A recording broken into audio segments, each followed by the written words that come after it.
Yo, I'm about to read again. I just got back home.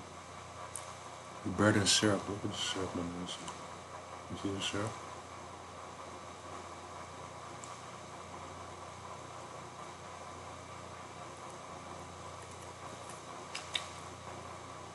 We're almost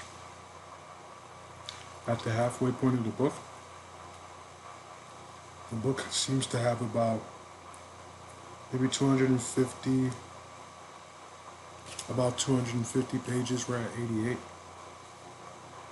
So I think we had read 60 the last time, which is a lot for me. I don't really. It was about to be 555. Oh, it's 555. As soon as I said 555, I hit. You don't believe me?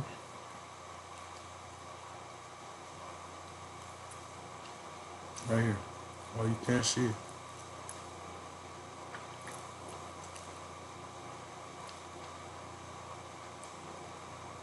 No, it's not 548.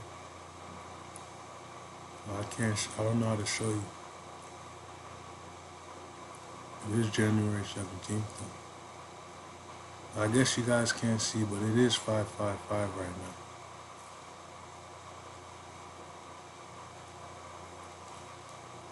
now. It is.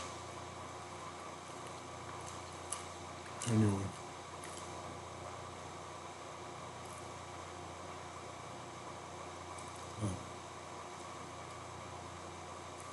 I'm gonna start reading soon. I just want to finish the bread.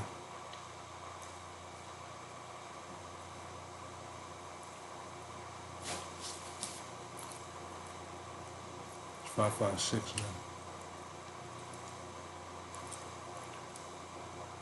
Oh, Arsenal played. But I've been off the grid. 3 days, no Wi-Fi. My phone was on SOS. Everything, bro. I was cooked. Completely off the grid, bro. Let me make sure it's live. Wi-Fi. My phone was on SOS. Everything, bro. I was cooked. Outsider, you're here.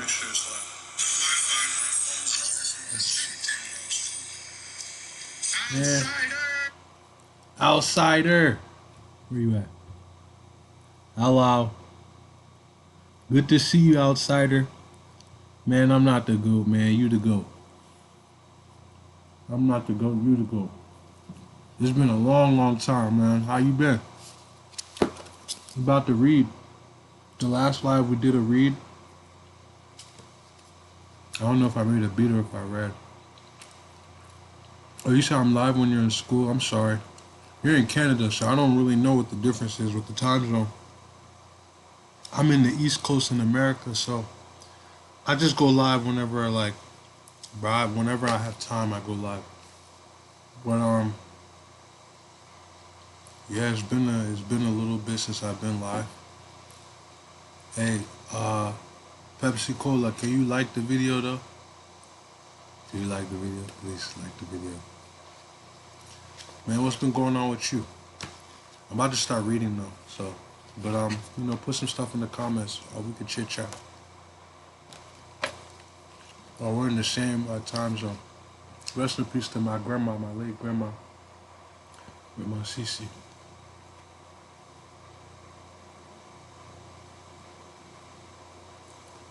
My Cece, that's my grandma. She passed away like, I don't know if it was like 2011, 2012. She passed away a while ago, but I have good memories of her. Good and bad. She never did nothing bad, but she was there for one of my bad memories. Oh no, don't worry, Pepsi Cola.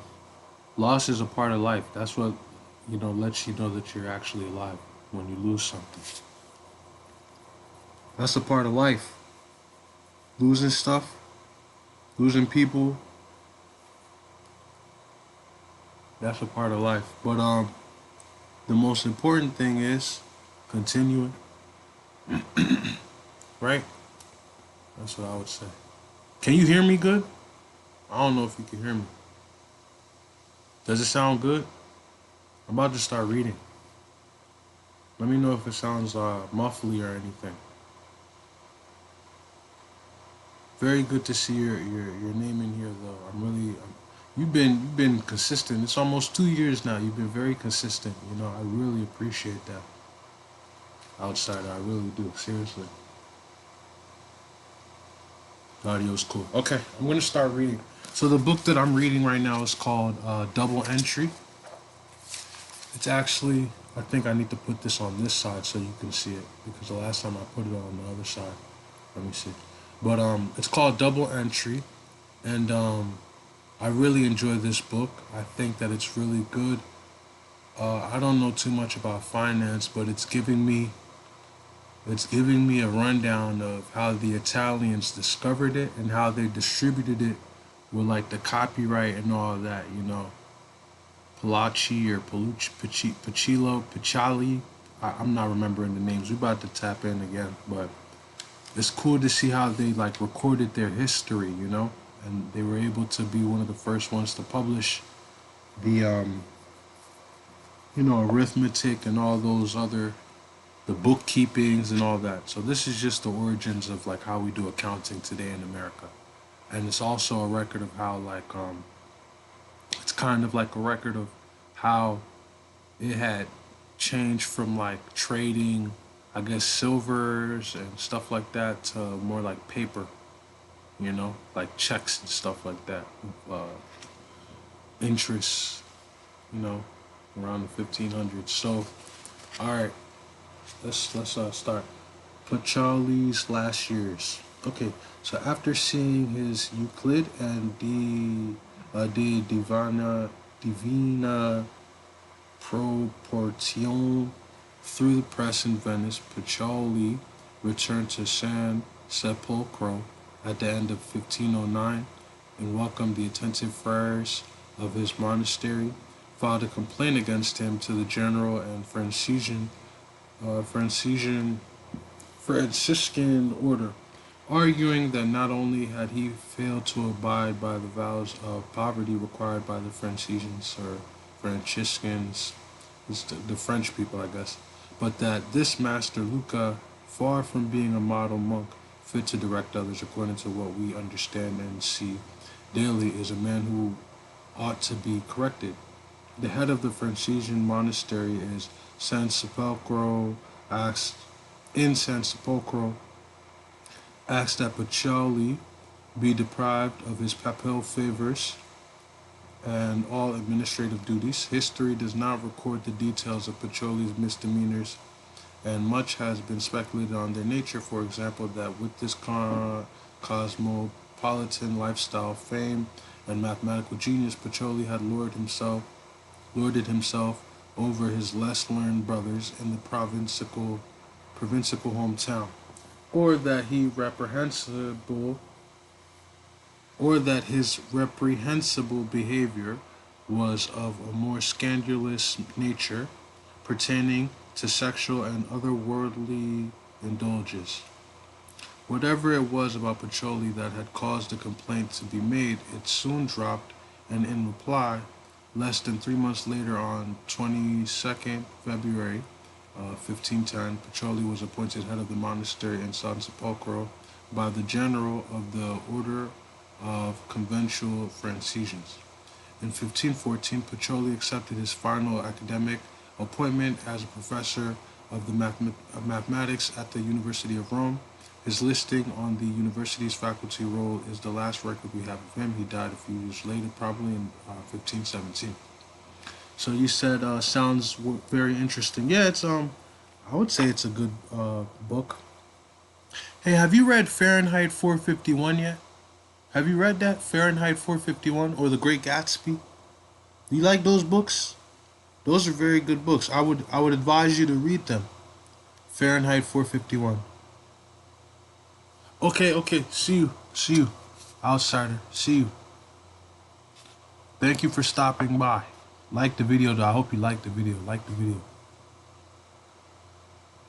Read Fahrenheit 451 and then read The Great Gatsby. Read those two books, Fahrenheit 451 and The Great Gatsby.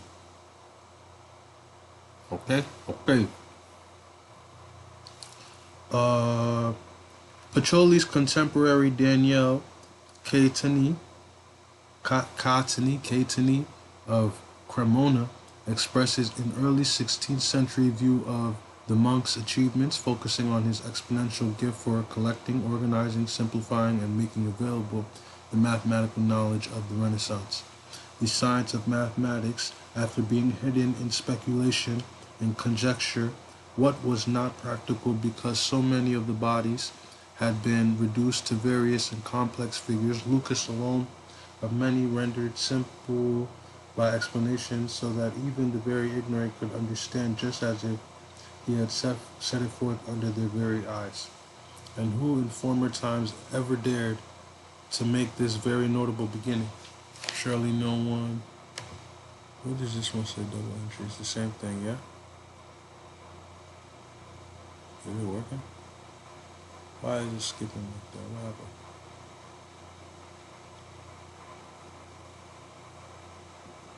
Is it skipping? Oh, okay.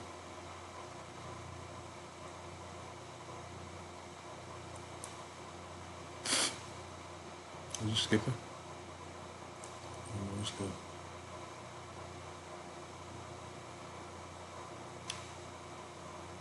Alright, back.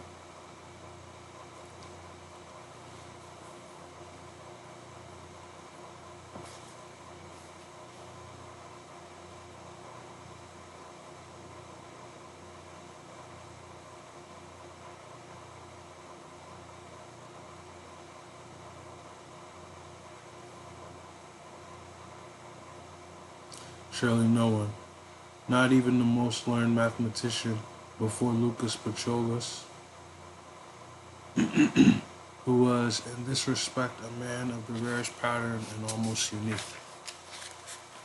Pacioli became famous in his day for his knowledge of mathematics, his gift for systemizing, formulating, and updating it, and his passion for disseminating, disseminating its secret via the printing press to the widest possible audience in their own tongue. But his lasting fame would rest on his 27-page bookkeeping treatise, Particularis de Computis et Scriptures, and it is to this work that we now turn. Pacioli's landmark bookkeeping treatise of 1494.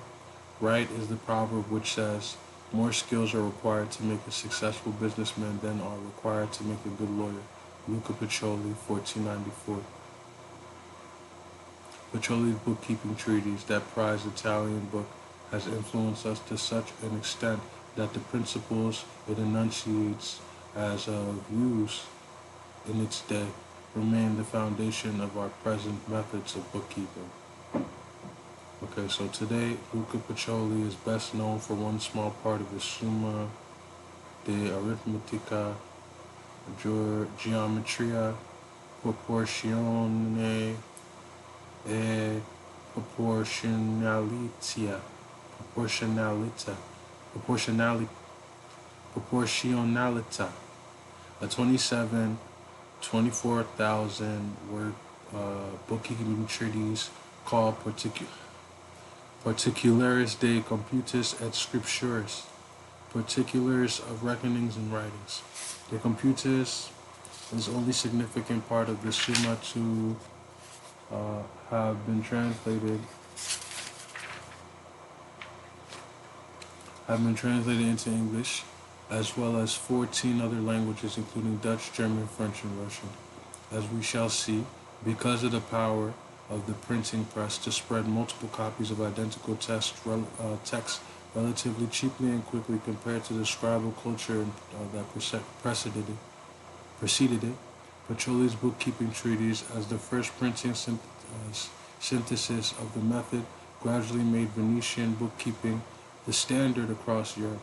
Delving into Pacioli's original not only gives us a good grasp of the basics of his bookkeeping practice and of the world of the 15th century Italian merchant, but also an insight into how uncannily and unexpectedly close they are to our own. Pacioli's double entry. As with the rest of Summa, Pacioli begins De Computis by dedicating it to Guidobaldo, Duke of Urbino. According to Pacioli, he wrote this special treatise, which is much needed with the Duke's subject in mind. Pacioli hopes to give the citizens of Urbino enough bookkeeping rules to enable them to keep their accounts in an ordinary way, and possibly also to ensure that their businesses flourish and therefore incur higher taxes for their ruler to collect. Pacioli defines double entry bookkeeping broadly as nothing else than the expression in writing of the arrangement of a merchant's affairs. If a merchant follows the system Pacioli sets out, then he will also know all about his business and will know exactly whether his business goes well or not. Therefore, the proverb, if you are in business and do not know all about it, your money will go like flies. That is, you will lose it. Pacioli's formulation of Venetian double entry bookkeeping is one of the greatest advances in the history of business and commerce. He recommends this method, which had been practiced in Venice for 200 years, as the best. The treatise will adopt a system used in Venice, which is certainly recommended above all the others, for by means of this one can find his way in any other. Rather than mingling debit and credit entries under each other down a single column or page, as did the Florentine merchants before they began keeping their books a la Venetiana, Venetiana, Venetian, Venetian.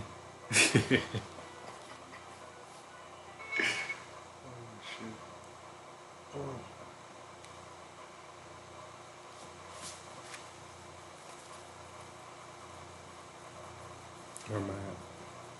Venetian ledgers separate debit and credits, dividing them into two columns, which is exactly how we organize our ledgers today. As Pacioli says, this is the most important thing to know in Venetian bookkeeping. All the creditors must appear in the ledger as the right hand side, and all the debitors at the left. All entries made in the ledger have to be double entries. That is, if you make one creditor, you must make something debitor. The word debit comes from the Latin debere, to own. The word credit comes from the Latin credere, to believe. In Pacioli's view, three things are needed by anyone who wishes to carry on business carefully. The most important of these is cash or any equivalent. According to that saying, without this, business can hardly be carried on. The second thing necessary in business is to be a good bookkeeper and ready mathematician. The third and last thing is to arrange all the transactions in such a systematic way that one may understand each one of them at a glance, i.e., by the debt and the credit method. Not much has changed today. A prudent person wishing to set up business needs cash. A decent bookkeeper and a sound double entry bookkeeping system, mostly these days provided by accounting software packages. Pacioli does not go into great detail, as he makes clear in his introduction. Although one cannot write out every essential detail for all cases, nevertheless, a careful mind will be able, from what is given, to make the application to any particular case, nor does he give sample pages of work examples, as writers on bookkeeping would begin to do in the next century. Instead, he assumes his readers are merchants and their sons, with some working knowledge of bookkeeping. As far as Pacioli is concerned, systematic bookkeeping is the key of a merchant to a merchant's peace of mind.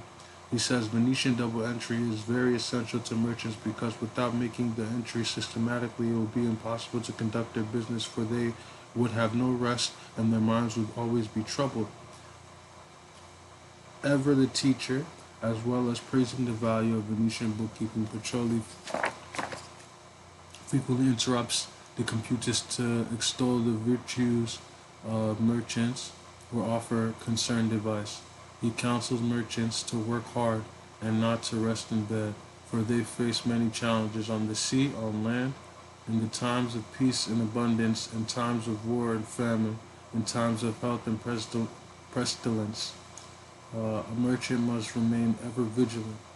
In these crises, he must know what to do in the marketplaces and in affairs which are held now in one place and now in another. For this reason, it is right to say that the merchant is like a rooster, which of all the animals is most alert, and in winter and summer keeps his night vigils and never rests. By the 15th century, the marketplaces Pacioli mentions had spread across Europe and the Mediterranean and were dealing in a wealth of goods. Coswell's wool, exchange in London, silver, copper, iron, and tin from the mines of the Central and Eastern Europe, furs from Russia, Siberia, and Bulgaria, carpets, brocades, silks, and spices traded in centers such as Cairo, Alexandria, Constantinople, Damascus, and Tabriz. The fairs he mentioned had proliferated in Europe during the 12th and 13th centuries. The most famous were the annual trade fairs of Champagne in northern France, where textiles, furs, leathers, spices were bought and sold. And today, Frankfurt Book Fair, held held annually in October, had its origins in an autumn trade fair formerly established in 1240 by the German King Frederick II.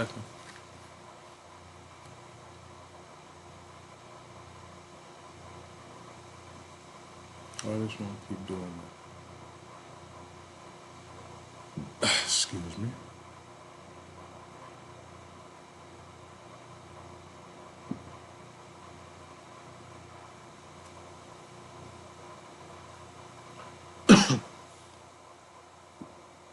Among Pacioli's word of advice in his recommendation, the merchants dedicate all their account books to God.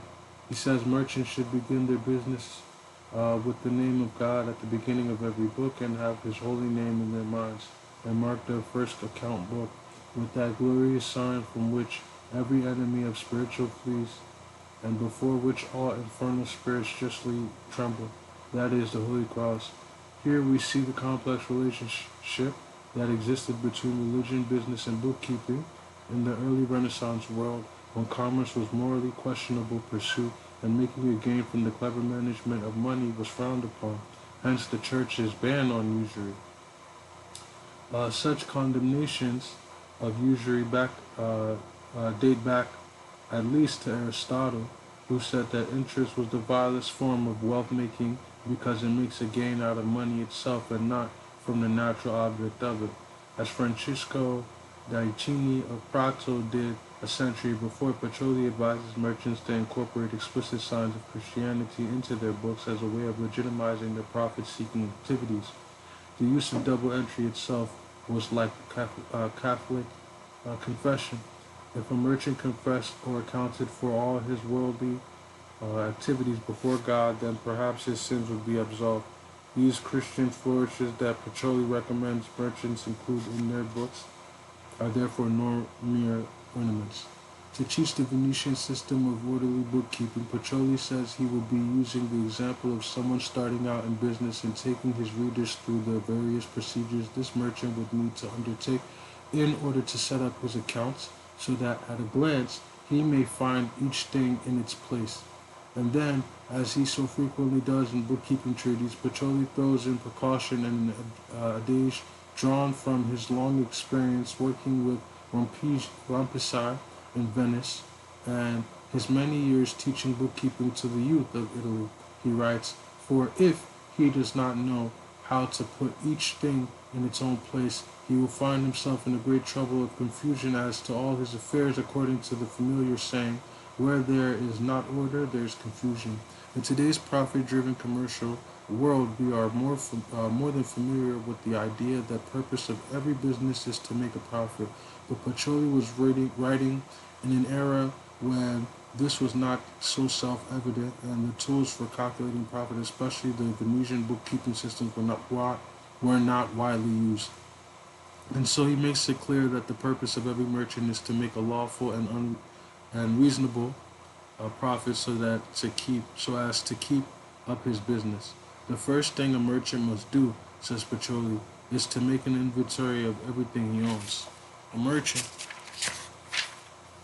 must always put down a sheet of paper or in a separate book whatever he has in the world, personal property or real estate, beginning with the things that are most valuable and most likely to be lost, such as cash, jewels, silver, etc. And as most businesses still do today, the Renaissance merchant must complete his inventory in one day. Otherwise, there will be trouble in the future in management of the businesses. Petroli adds the warning because an inventory is a record of a business's stock holding as of the particular date or time period, and so the smaller the period during which it is conducted, the more accurate the inventory will be.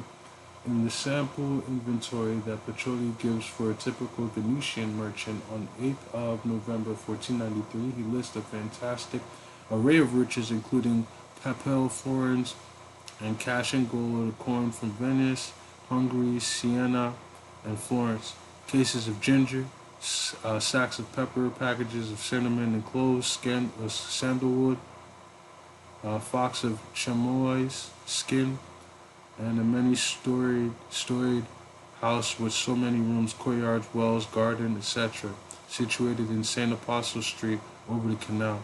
He lists the merchant's bank deposit in various parishes of Venice and all their details, including the name of every clerk who served the merchant, so that you can easily find your account when you go to get money. Because in such offices they must keep very many accounts on account of the big crowd that sometimes goes there. To complete his inventory, the merchant must add the detail of his debtors and of his own debts. Once the inventory is made, a merchant needs 3 books in which to record his business transactions. The first is the memoriale, memorial, or memorandum, which acted like a diary and was also known as a waste book because it was a temporary record of the merchant's transactions. Petroli described the memorandum as a book in which the merchant shall put down all his transactions, small or big, as they take place day by day, hour by hour. In this book, the merchant must record the details of everything that he sells or buys and every other transaction without leaving out a jot, who, what, when, where, mentioning everything to make it fully clear, as I have already said in talking about the inventory. The second book required is the journal or journal. After entering his inventory into the journal, the merchant uses this book to write up in a neat and orderly fashion the details of each transaction that has been recorded in the memorandum.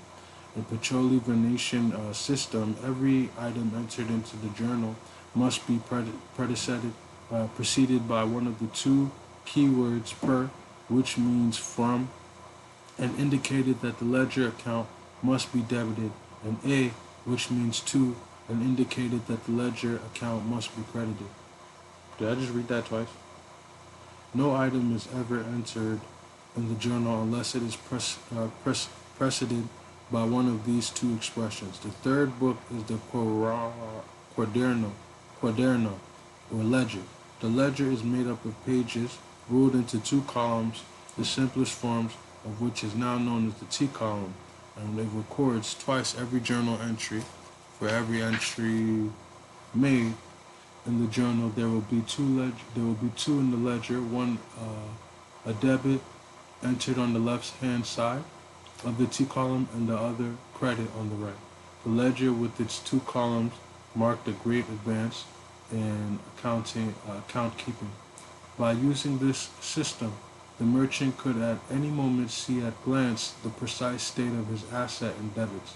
It also allowed him to find mistakes in bookkeeping relatively easily because if his book did not balance, if his debits were not equal to his credits, he made a mistake somewhere and would have to scrutinize his book to find it. The ledger, with its double entries in its bilateral account, was an innovation made by the merchants of Venice and is the reason that Venetian bookkeeping is now known as double entry. The merchant's book must be registered with the mercantile officer. Petroli says that you should tell the officer that those are the books in which you intend to write down, or somebody else write down for you, all transactions in an orderly way. In addition, The officer must be told which kind of money you will be using to record your transactions.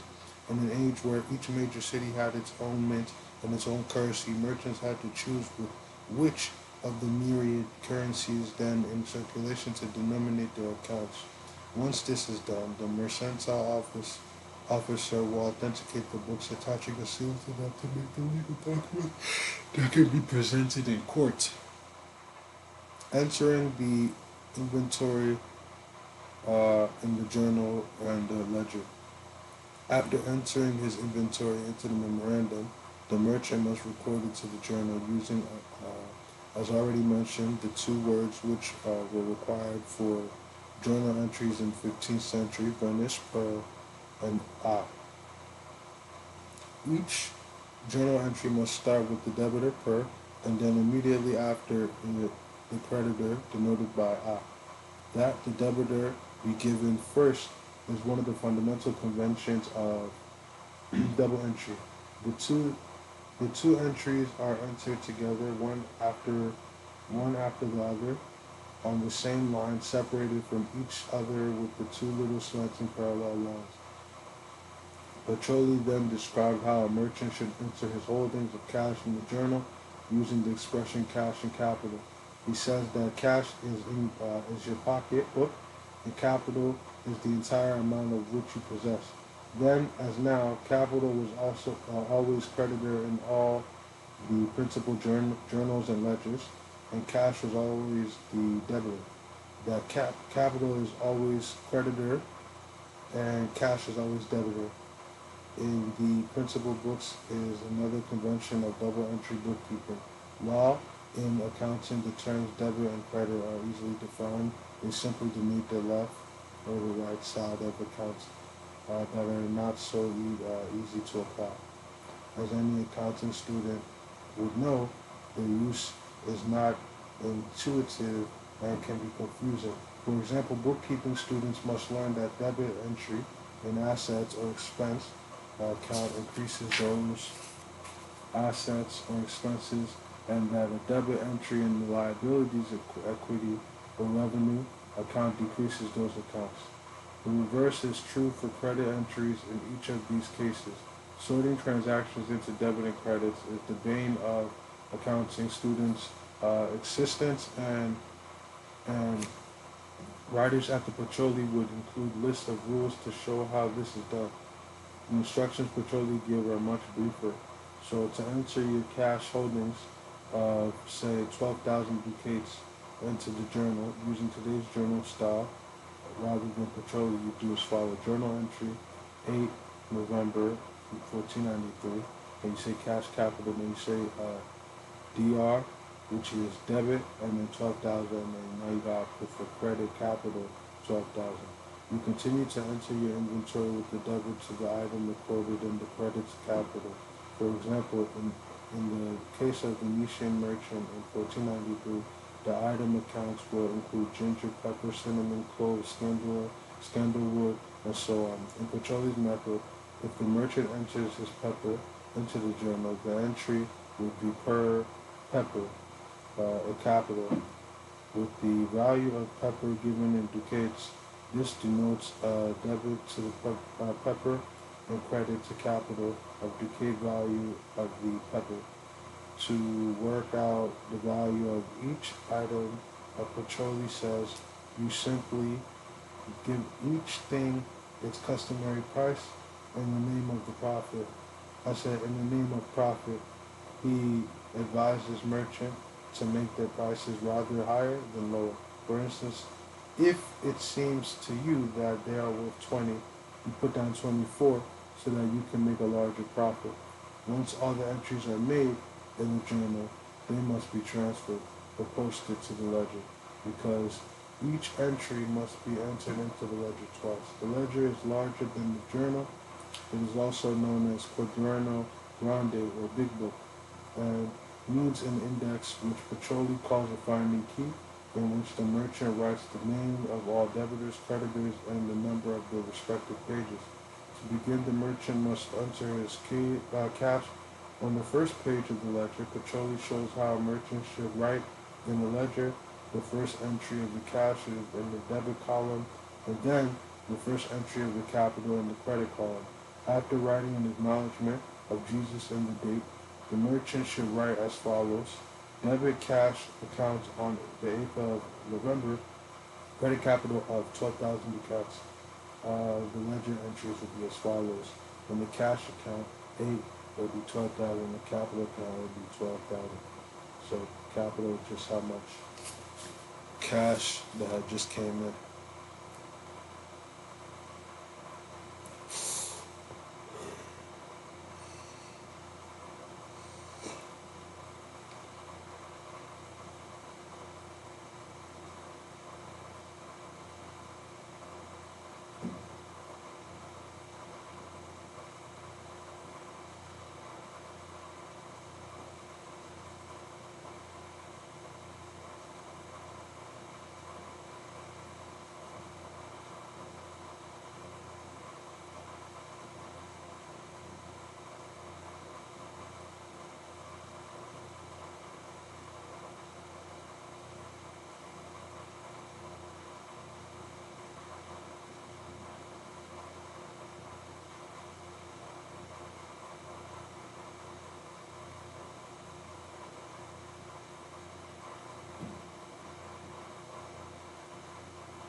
My fault, y'all. I'm just scrolling. I'm supposed to be reading.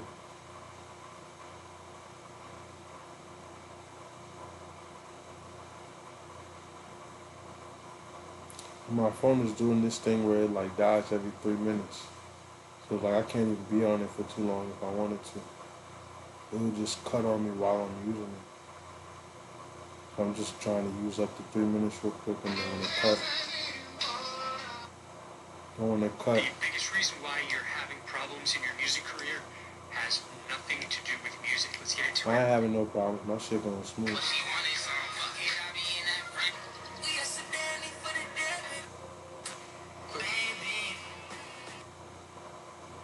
Going my way. And if you let me know, but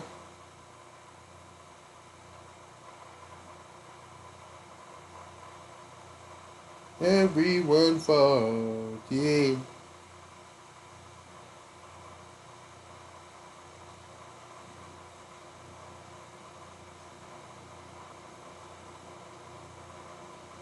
I'm about to get off this show. I don't know why I ain't go yet.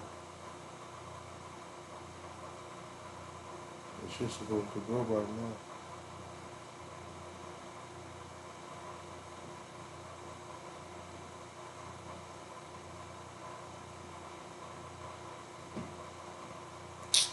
Let me focus, man. Let me focus. After the debt and credit entries are made in the ledger, they are struck through in the journal and their ledger page numbers added in the margin. By doing this, the merchant can reconstruct his ledger from either the memorandum or the journal if the ledger is lost. Once Petroli has explained how to transfer inventory entries from the journal to the ledger for personal goods, including cash, he explains how to enter the merchandise into the journal and ledger using the examples of ginger. With stocks of merchandise, the merchant must always have in mind their number, weights, measurements, and values according to the different ways in which it is customary to link purchases or sales among merchants in the Rialto or elsewhere.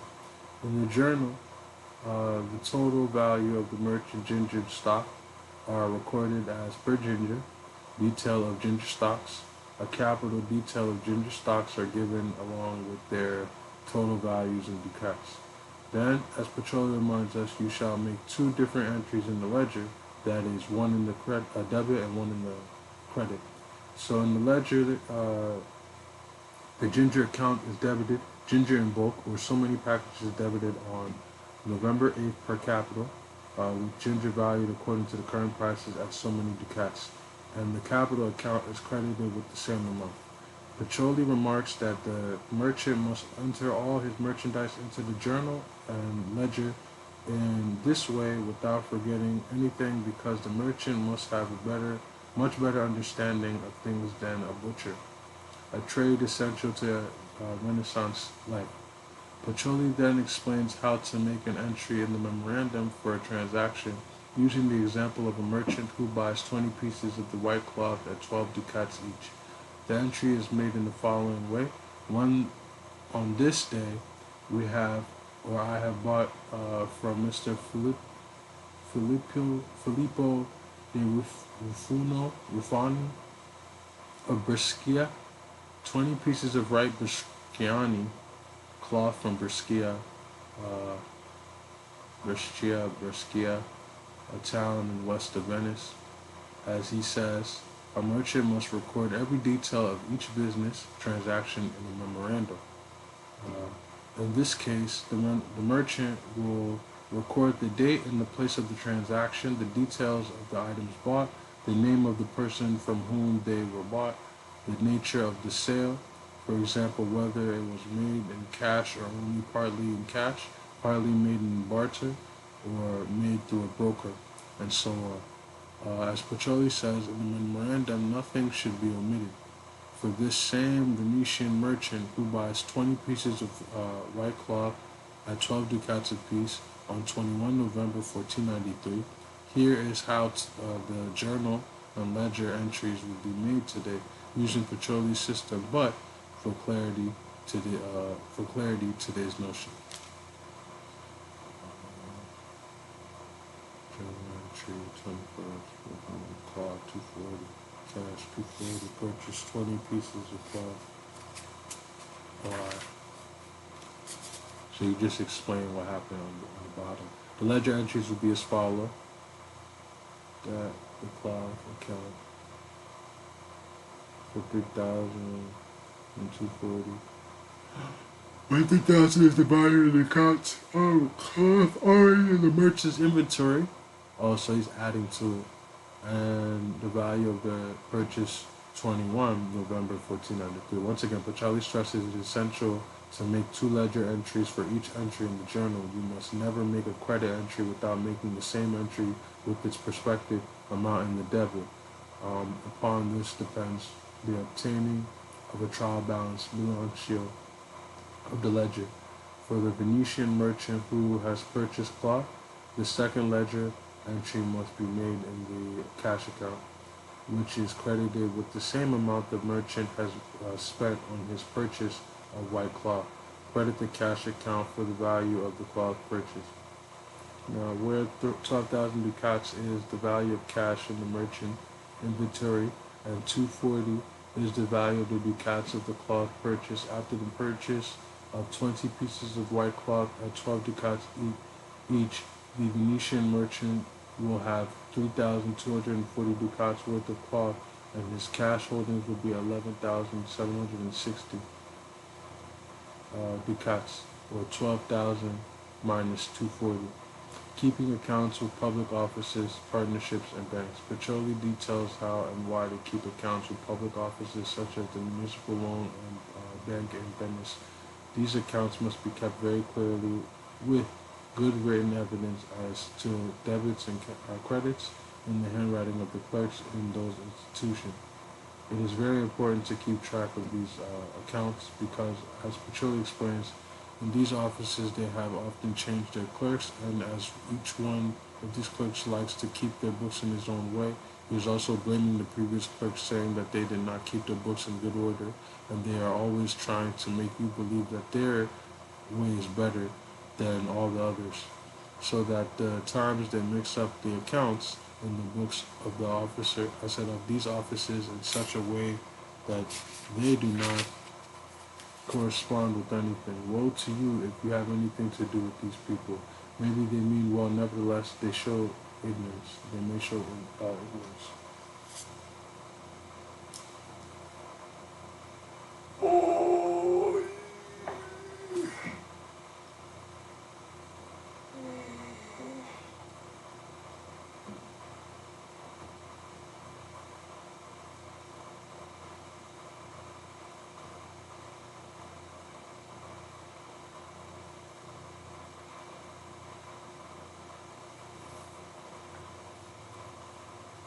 Nothing much has changed in 500 years. Clerks come and go, and each one of their regards their own methods, and each one regards their own methods as the best, and their predecessors as the source of all the confusion therein. In 15th century Venice, if a broker did not record each and every commercial transaction, he was fined and dismissed. As Pacioli says, and justly the glorious Republic of Venice punishes them as their clerks who should misbehave.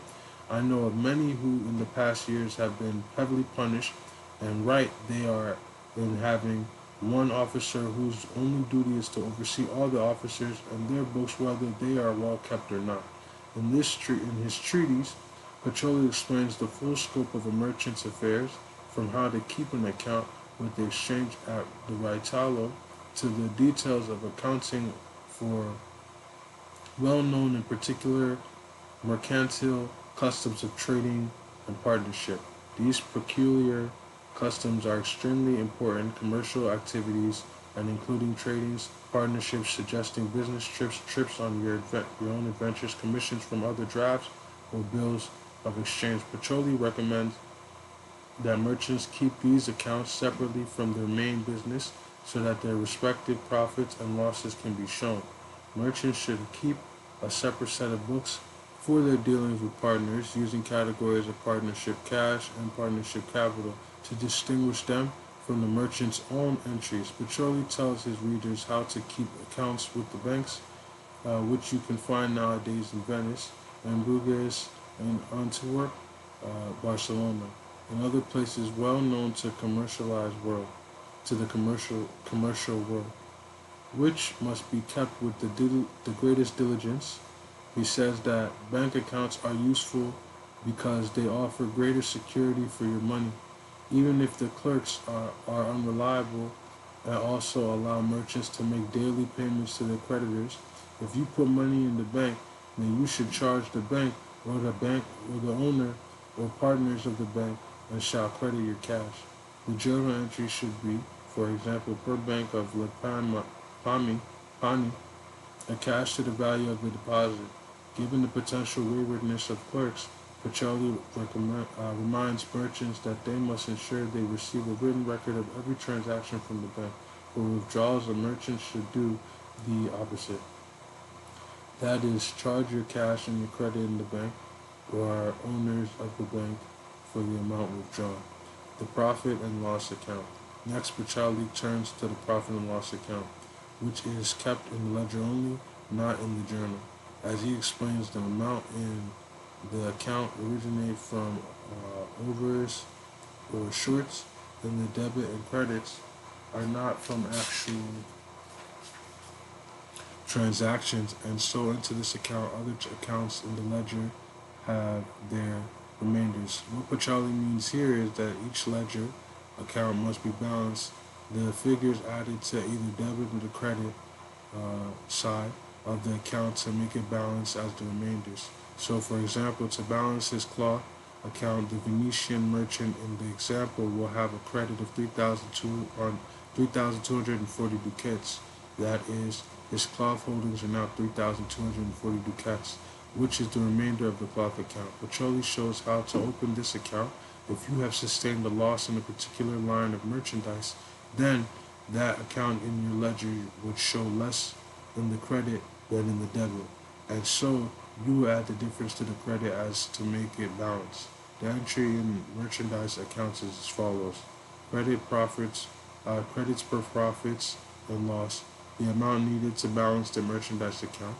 Then you go to the profit and loss account and debit the same account as follows: profit or loss debit on this day to such loss sustained, so much which has been entered in the credit of said merchandise account in order to balance it at page so and so.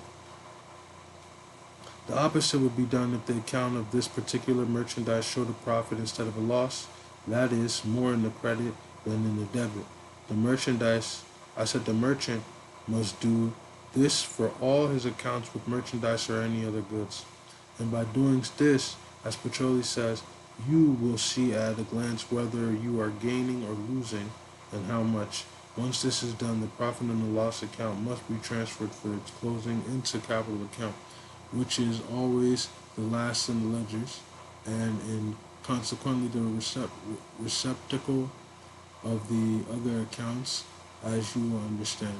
Balancing the ledger entails a thorough and painstaking check for, I said, of every ledger entry against the journal. Petroli gives strict instruction for the procedure. If you want to do this well, you shall do it with great diligence and order.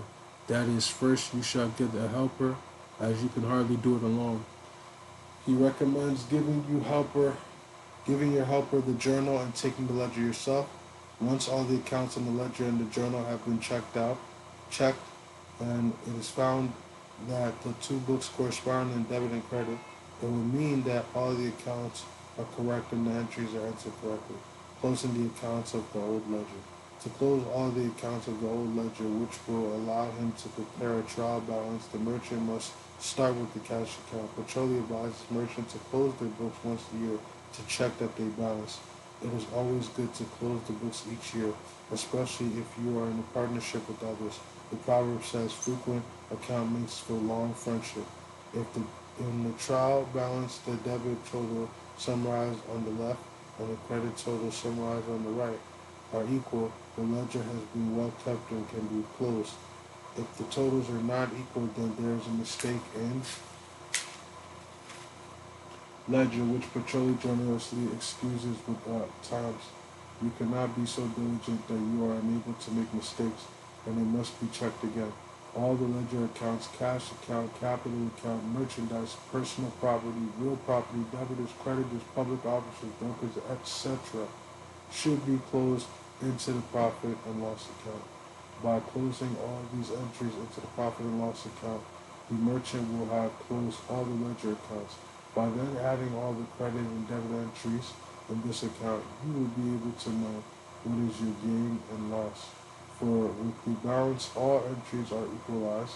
The things that had to be deducted were deducted, and the things that had to be added were added proportionally in their respective places. If this account shows more in the debit than in the credit, it means the merchant has lost this amount since he began his accounts. If the credit is more than the debit, it means that over this same period of the time, the merchandise has made a gain or profit. The last step in the process is to close the amount of the profit or loss into the capital account, the same account in which at the beginning of your management of your business, you entered the inventory of all your worldly goods if there is a loss, from which state of affairs may be. I said, may God keep everyone who really lives as good Christian. It must be close to the debit side of the capital account. If there is a profit, it is close to the credit side of the capital account. This is the climax of the double entry method, the moment at which the merchant will be able to tell at a glance how his business is faring. To check the ledger has been well kept and can therefore be closed. The merchant must then summarize on the separate sheet of paper all the debit totals of the ledger and place them at the left and summarize all the credit total at the right. These two columns are then added. The first begin the grand total of debits and the second the grand total of credits. If these two grand totals are equal, that is, if one of them is just as much as the other, that is, if those of the debit and those of the credit are alike, then you should conclude that your ledger is very well kept and closed. Petroli concludes. In closing, Petroli reminds his readers how important it is to keep accounts, for if you are not a good bookkeeper in your business, you will go on groping like a blind man and meet great losses. He concludes his treatise by saying, therefore take good care and make all efforts to be a good bookkeeper, such as I have shown you fully in this sublime work, how to become one. He then adds a summary of the rules he has given, which no doubt will be very useful to you. And remember to pray God for me, so that so His praise and glory I may always go on doing good. In these 27 pages of the Shema, Petroli was the first to codify Venetian bookkeeper, and because he used the latest communication technology, the printed book to record the disseminate this important commercial information in his version of Italian bookkeeping is spread across Europe, as we shall see in the next chapter.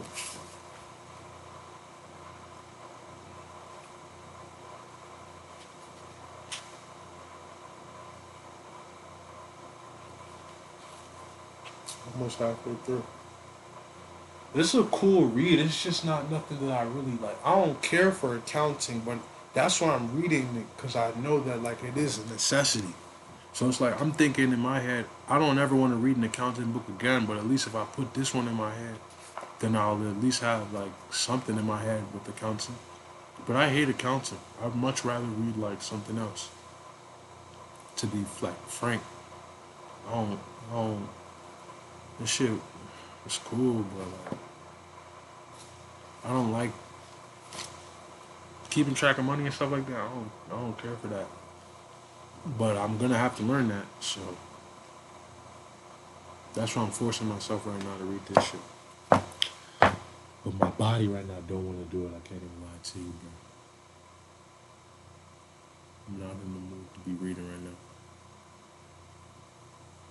So we're gonna take a little break.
If they was wondering if I'm still, this is my impression of an hour from the DMV. Who? Who?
I think I just found the most brick-sounding brick of all time. Brick by brick, right? I think I just found the most brick-sounding brick of all Hey time. yo, brick by brick. The big ass brick. This is how Is that a guitar? these three producers only. If you don't force yourself to improve, You know, you see the phone die.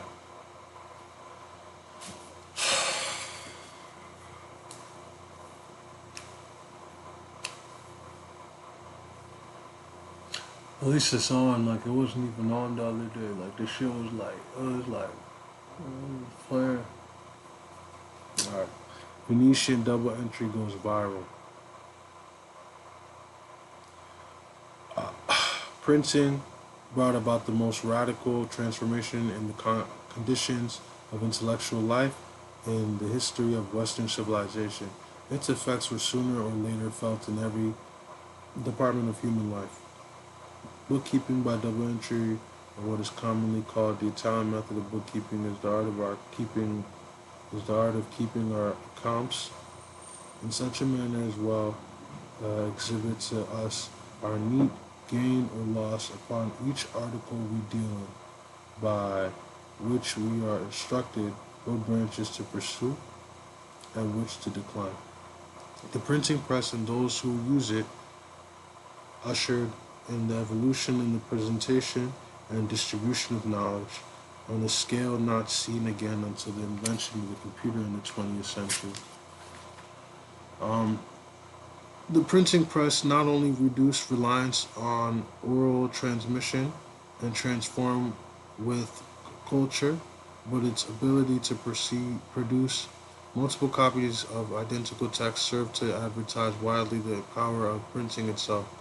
It was its own best advertisement within a decade of its invention in the 1450s. News of the printing press had spread across Europe, and by 1500 there was printing presses from England, 1476, to the Ottoman Empire, 1494. A new book published in Rome was available to readers in England in a matter of weeks. Erhard Ratolt's discovery of a way to accurately reproduce tables of figures and other mathematical symbols dealt the final blow to the old Roman numerals. It also marked the beginning of the demise of Latin as the universal language of Europe and its gradual replacement by the languages of science, which, as Italian astronomer and philosopher Galileo pointed out in 1623, was neither Latin nor the vernacular, but the numbers of figures, circles, triangles, and squares. It is worth noting just how radically the printing of multiple copies of reliable charts and figures influenced the course of Western civilization. For a start, as Galileo understood, it made possible the triumph of science and the rise of mathematics as a universal language. Simultaneously, it brought about the demise of the Bible and religion as the ultimate and uncontested source of truth. As historian Elizabeth Einstein argues that changes printing brought provide the most plausible point of departure for explaining how confidence shifted from divine relation to mathematical reasoning and man-made maps. It turns out that what Leon Battista Alberti thought he was seeing in the early 15th century, the introduction of mathematics to the arts, to painting, sculpture, and or architecture, as expounded in his 1435 treatise on painting, the Pictura, was in fact merely one localized example of the spread of mathematics through every sphere of life. As a printed treatise of merchants, Luca Pacioli was caught up in the tide of this printing revolution. I said revolution. Via its pages, Venetian bookkeeping spread across Europe, and businesses no longer had to travel to Rialto to learn the secrets of Venetian commerce. All bookkeeping texts published in the 16th century in the Italian, German, Dutch, French, and English were based directly on Pacioli's De Computis, and these books in turn influenced more than 150 works of double entry published across Europe by 1800, and Sweden 1646 to Denmark 1673, Portugal 1758, Norway 1775, and Russia 1783, which were also ultimately derived from Pacioli's original. While the Pacioli Venetian method was not the only, nor even the most common accounting systems actually used, it was the system of text and the teachers advocated and the one that many larger merchants adopted. The system of three principal books that Pacioli codified, memorandum or wastebook, journal, and ledger, is described by all subsequent accounting texts. The memorandum recorded details of daily business transactions in chronological order, which were posted to the journal, then recorded and formalized and entered twice. once as debit and once as credit in the ledger. This process of abstraction was described well by the English writer John Mayer in 1757. The ledger is the waste book taken to pieces and put together in another order.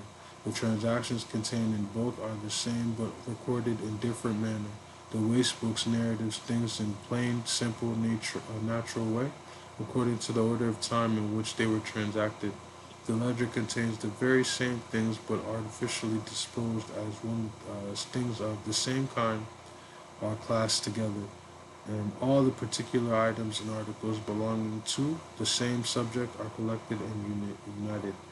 One of the first bookkeeping texts to follow Pacioli's was the Dimencio Manzoni, Domenico, Domenico, Domen, Domenico Manzoni, published in Venice at 1540.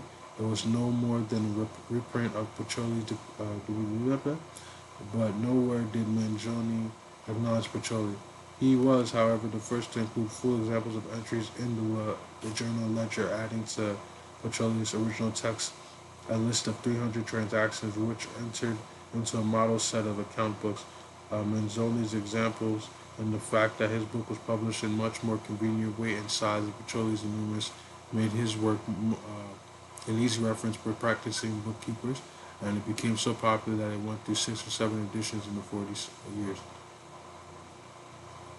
I said from northern Italy, double entry spread across the Alps to the nearest inland trading center, Nuremberg, where the first German work on bookkeeping again, a copy of Pacioli's published in 1537. With the decline of Venice as a commercial power in the 16th century, the port of Antwerp, now in Belgium, became the center of international trade, and it was here that the bookkeeping made its great advances. An allegory of commerce, painted in 1585, the artist Jos Amin portrays Antwerp and its full commercial regalia, complete with the motifs of double entry, allegories of profit, capital and cash flow, and merchants busy at the account books. The first Dutch work on Italian bookkeeping was published in 1543. New instruction and the demonstration of praised art of ciphering by the merchant Jan Yumfi Christophels, who had spent 12 years working in Venice, through Yumpine's book and its French 1543 and English 1547 translation.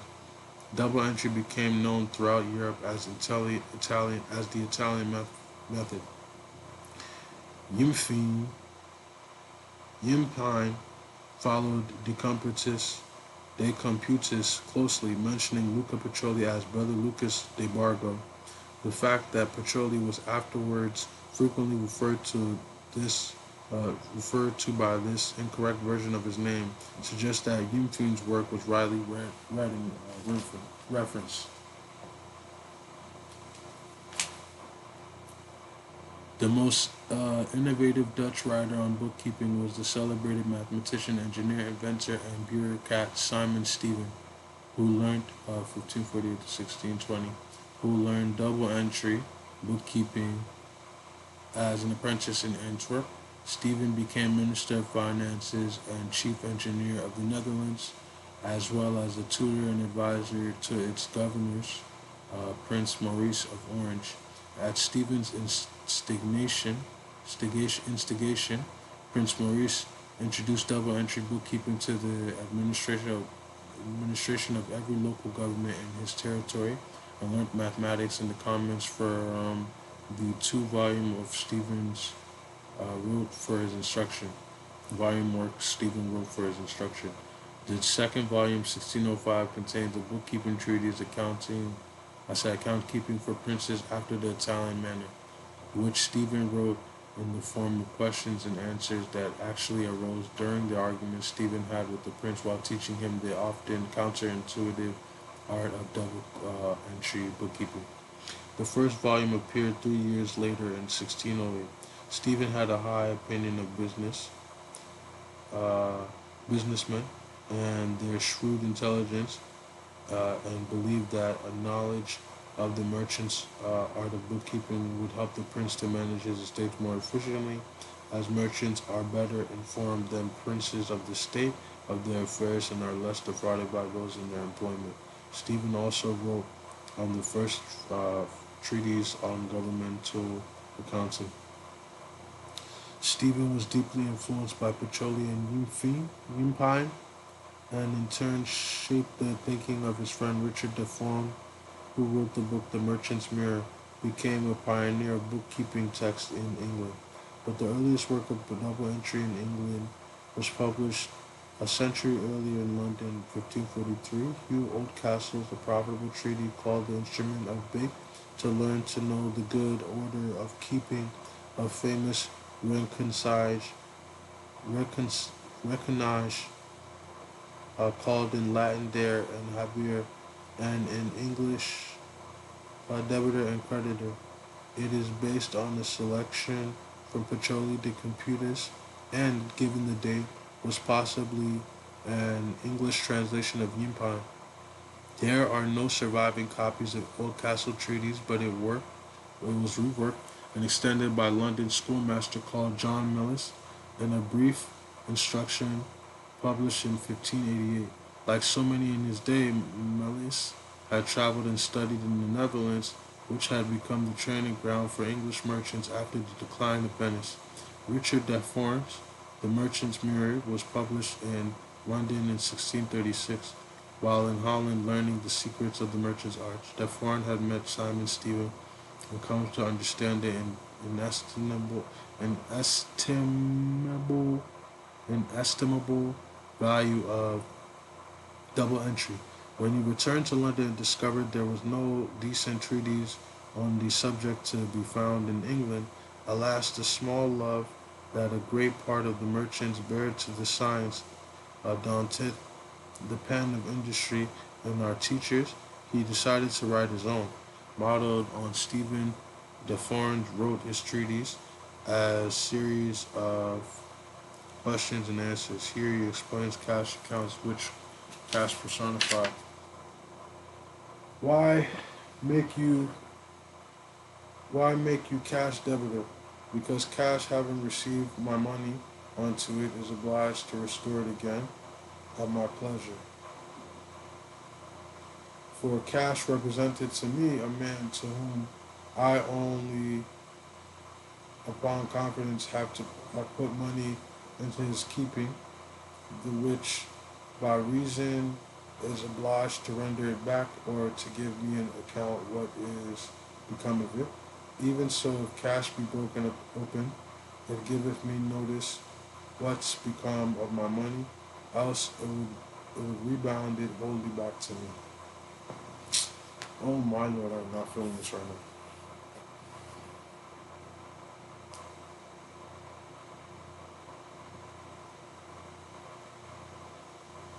You gotta keep going, though. You can't always just do what you feel.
For a 17th century account, cash as abstract concept was difficult to grasp, but cash seen as a person who is lent money by the proprietor made sense and fitted into the logic of regular bookkeeping practice, which accounted for a merchant's various debtor and creditors. The early writers included in their books endless lists of possible transactions to teach students how to determine credits and debits in any bookkeeping problem they might face. The Fournay lists 30 rules of thumb to shed some light on the tricky problem of analyzing transactions into credits and debits. The scourge of an accounting student's existence then is now. First, I will book some exquisite rules of age, very exquisite and trades continuance to learn without book. 1. Whatsoever cometh unto us, whether money or wares, for proper factorage or company account, that same is debitor 1. Whatsoever goeth from us, whether money or wares, for proper factorage or company account, the same is creditor. These lists of rules and examples used by the early bookkeeping teachers and authors were gradually replaced during the 19th century by the analysis of bookkeeping practices. One of the first signs of modern transaction analysis, the examination of the individual transaction to determine their nature rather than the root learning of numerous possible transactions began to emerge. The new abstract approach to accounting taught students how to apply logic rather than the rules of thumb and memorize examples to bookkeeping problems. Despite the general theoretical consensus about how business books should be kept, the dominance of the double entry method in bookkeeping literature approaches varied enormously in practice, and double entry was not widely used until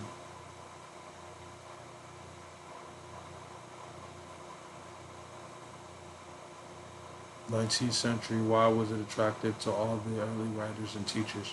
First, because of Pacioli's detailed instructions on the making of the trial balance, which allowed merchants to check their books for mistakes.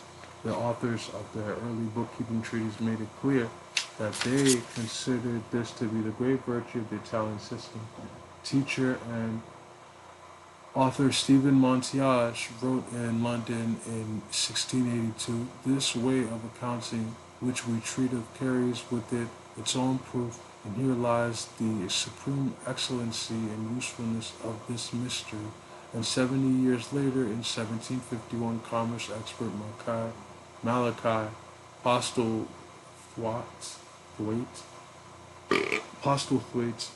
wrote that the trial balance will show you that this of all methods is the most excellent, and praised the agreeable satisfaction of getting a trial balance to balance. Second, bookkeeping Italian style appealed to teachers and busy merchants because it was such a methodical and orderly system, and the records it kept were so comprehensive. Because of this, double entry became associated with good bookkeeping. This notion of good bookkeeping was soon extended to the point that the use of double entry was seen to confer moral legitimacy on a merchant's work. As Pacioli had, Hugh Oldcastle encouraged merchants to use their account books as a space in which to invoke God. He wrote in 1588, "It behoveth him, the merchant, first in all his works and businesses to call in to mind the name of God in all such writings or in any other reckonings that shall begin." The first cash book of the Bank of England, established in 1694, opens the Lausdale, "Praise God." As we saw the Merchant of Prato with Pacioli, such appeals to God were a common feature of the earliest double entry books, and in some parts of Europe continued until the 18th century through the exactitude of their earthly accountant. Merchants hope to gain divine approval in God's heavenly accounts. Third, The idea of good bookkeeping was later extended to the idea of double entry bookkeeping was an excellent method for improving the minds of young men, a sort of mental gymnastics because of the focus and methodical thought it demanded. John Mayer, writing in 1765, expresses this view of double entry. The theory of this art or science is beautiful and curious, very fit for improving the minds of youth, exercising their wit and invention, and disposing them to a closed and accurate way of thinking. But what of those slothful and ignorant merchants and shoekeepers who failed to use double entry? 19th century French entrepreneur and jeweler Charles Christoffel believed that first it causes trouble in the mind and disquietness of body with hindrance in substance. Secondarily, it is a great shame and dishonesty to him that keeps not his book exactly. Thirdly, the evil keeping therefore so vexes the body that it breeds fevers and diseases. In 1711, English writer and politician Joseph Addison wrote The Spectator. This phrase, "he has not kept true accompts," bears the highest reproach for a man to be mistaken in the calculation of his expense, in his ability to answer future demands, or to be impertinently sanguine in putting his credit to too great a venture, are all instances of as much infamy as the gayer nations to be failing in courage or common honesty. This equation of moral rectitude and good accounting was first seen almost 2 millennia early in Cicero and is echoed in Leon Battista Albertus' 1440 observation: "We shall ever give ground to honor. It will stand to us like a public accountant, just practical and prudent in measuring, weighing, considering, evaluating, and assessing everything we do, achieve, think, and desire." Finally, double entry was praised for its ability to improve decision making, as Stephen Montiel wrote in 1690. Also, excellent use might be accrued by this consideration, that he who daily sees his accounts fairly and duly kept knows how to steer the fly boat of his expenses, to hoist or lower his sails of outgoing, according to wisdom, whereas the ungrounded young merchant reckons at random, goes and sees not the labyrinth he runs himself into, but at haphazard spends prodigally according to his vain surmise on the one side of profit where little or none is, on the other side of small expenses where they are thick, threefold, and how many are there of these everywhere?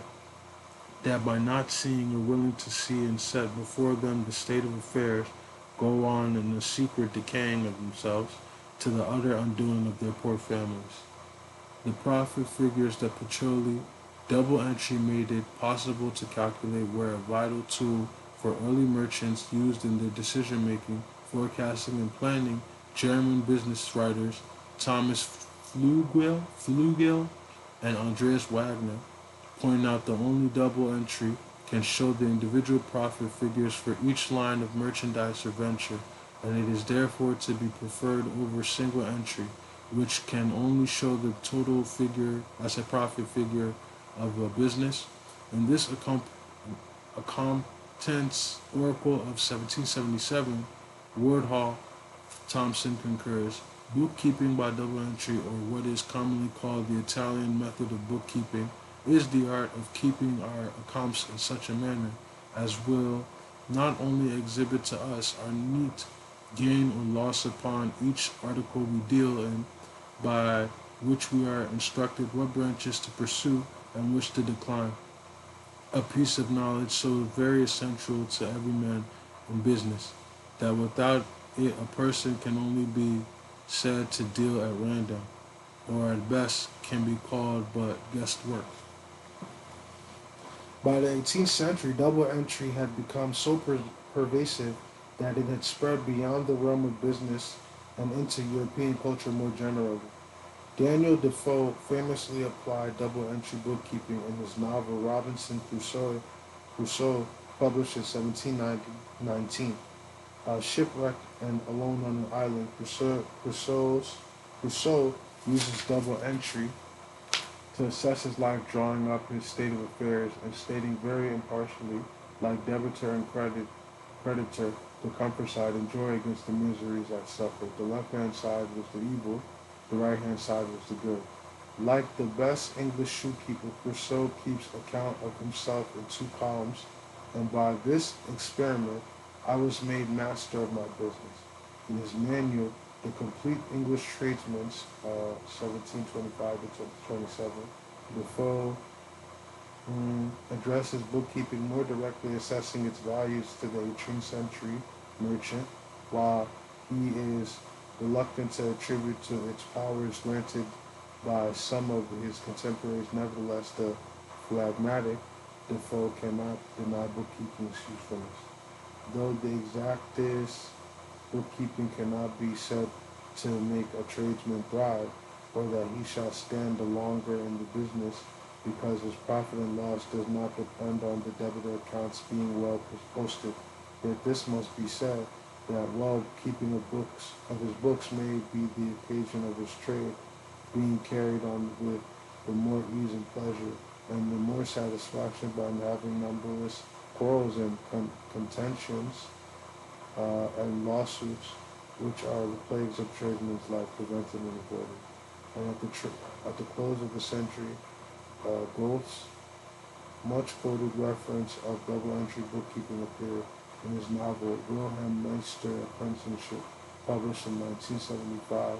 I said 1795 to 96. The famous statement about double entry is made by Wilhelm Meister, friend Werner, uh, Meister's friend Werner, as they debate young Wilhelm's future, the theater Wilhelm's choice over family business. At that time, you had no true idea at all of trade, said Werner, recalling Wilhelm's childhood when he was smitten by the theater and spent his days producing theatrical spectaculars with his friends.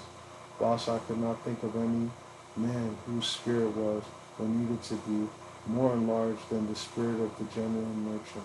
What a thing it is to see the order which prevails throughout his business.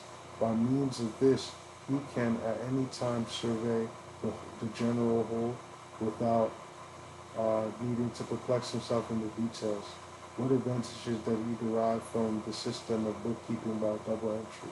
It is among the finest inventions of human mind. Every prudent master of house should introduce it into his economy. When Wilhelm's questioned his friend's view, the traders commonly in their additions and balances forget what is proper net result of life. Werner once more extols the virtues of trade and bookkeeping.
And at the close of the century, Ghost Moch.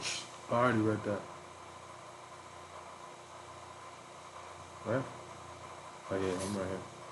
My good friend, you do not see how form and matter are in this case one, how neither can exist without the other.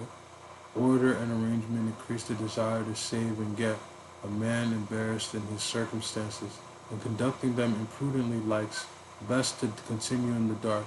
He will not gladly reckon up the debtor entries he is charged with. But on the other hand, there is nothing to be, I said, there is nothing to a prudent manager more pleasant than daily to set before himself the sum of his growing fortune. Werner echoes sentiment expressed by John Mayer and other 18th century enthusiasts of double entry. He believes bookkeeping has an ethical uh, dimension and is the terrain of the morally righteous. Werner attempts to persuade Wilhelm to choose business over the theater because he thinks double entry bookkeeping will act on him as a moral corrective and a means to self-improvement. Wilhelm Gold's alter ego is not persuaded. Double entry itself, like any account, a partial and selective mode of describing aspects of the world, it is not in itself moral or immoral. Werner's view that is has a moral dimension is valid only in the concept of the rule of the business and commerce, where the proper conduct of his worldly affairs is the primary concern of the man's life. Women rarely had ownership in this 18th century commercial realm. The opposing views of Werner and Wilhelm reflect the beginning and antagonism between commerce and the art world spread through the 19th century. Goethe was a major influence on the English Romantic poets and into the 20th. Each and every bookkeeping treatise published on this printing press of Europe from 1500 to 1800 can be traced back to Pacioli's 1494 Particularis de Computis et Scripturis, and thus Pacioli's 27-page treatise spread Venetian double entries across Europe and thence to America. But 300 years after its publication, double entry faced its most vehement and controversial challenge. Fittingly, it came from the new economic engine of industrial age England. And that, my friend, is where I will cap off the reading. I'm tired. I'm not in the mood anymore. So, let me switch this over and call this part 2. Can I do that while it's live? I probably can't do that while it's live. I'm up to wait. Alright, y'all. I'm good for now, bro. I'm sorry. I'm not as enthusiastic this time, but I do believe that we'll have maybe two more of these readings, and then we'll finish this book. And this will be the first book that I finished in a long time. Actually, this will probably be the first book in years, which is bad. Which is bad. So this year, I'm gonna make it. I'm gonna read at least a book a month. At least a book a month. We're almost done this month, so maybe I have enough time to finish this one and then knock off another one if I like kick gears. So, again, this is not my favorite book. I'm not gonna even lie. I don't care about what I'm reading right now, but I do know that it's gonna be in my head, and I am already picking up things that make sense for me. So Jane, please don't take that as an insult. I'm not coming at you. You know, it's a great book. It's a great read. It's just not like, it's just not what I. Yeah. But thank you, y'all.